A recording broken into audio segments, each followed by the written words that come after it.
Not every journey fails because of bad intentions. Some fail because the traveler refuses a guide. You walk, you guess, you assume you know the way, until you're lost. Life is like that. You tried the senses, you tried speculation, and both led you here. So the real question is no longer whether you need guidance, but whether you are ready to trust it. The path is there. The choice is yours.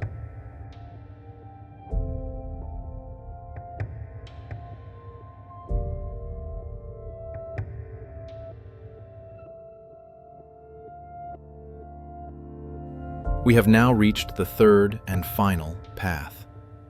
The last way human beings have tried to answer life's most fundamental questions. This path is different. It is the method of trusting the guidance brought by the prophets of God. Imagine a man in a land he has never seen before. Unknown roads, hidden dangers, no map. Naturally, he looks for a guide. Someone who says, "I know this place. I know the way." But he does not follow blindly. He observes. Is this guide truthful? Is he consistent? Does his guidance actually lead somewhere? And as the journey continues, each correct turn strengthens trust. This is not blind faith. It is reason applied where no other reliable method exists. Now, reflect honestly. This world is unfamiliar to you. You did not design it. You did not choose its rules. You did not set its consequences. You do not know, on your own, which path leads to success and which ends in loss. You tried relying on appearances. That failed. You tried speculation and philosophy. That contradicted itself.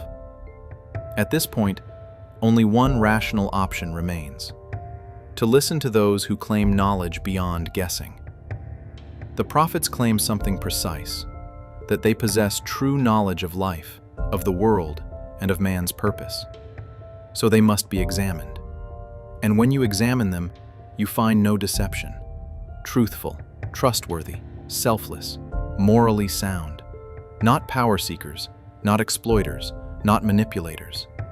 And when their teachings are applied, they produce clarity, order, and meaning.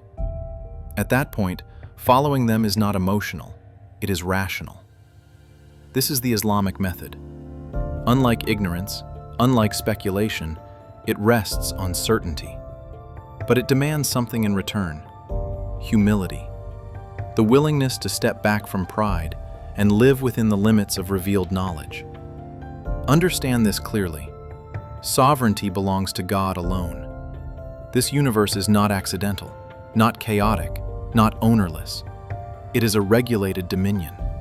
Nothing moves without permission. No power acts independently. God is the creator, the master, and the sole ruler. Man is born a subject of this dominion, not by choice, by reality. He does not own this world. He does not own its laws. Even his body, his mind, his abilities are entrusted to him.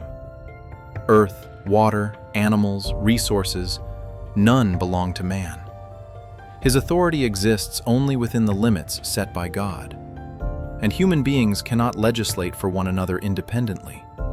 Only divine law governs human life. So how does man know this law?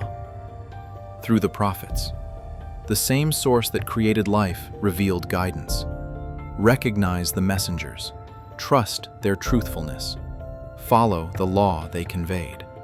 Look around. You feel free. Free to choose. Free to obey false masters. Free to ignore truth. But this freedom is not proof of ownership. It is a test, a veil. God gave you reason and choice to see how you would act. If you recognize your position and submit sincerely, you succeed. If you deny it after recognizing it, you fail. Life is the duration of that test. This world is not the place of final judgment. It is the place of trial. Blessings are tests. Hardships are tests. Neither proves love nor rejection by itself. The true reckoning comes later. On the day of judgment, the criteria will be simple. Did you use your reason to recognize God's sovereignty? And having recognized it, did you submit freely and live by His guidance? Nothing replaces this. Not wealth, not status, not success. Life is a test of knowledge, obedience, and responsibility. And every person must answer, where do I stand? The paths have now been laid out: ignorance, speculation, and guidance. The choice was never hidden, only postponed.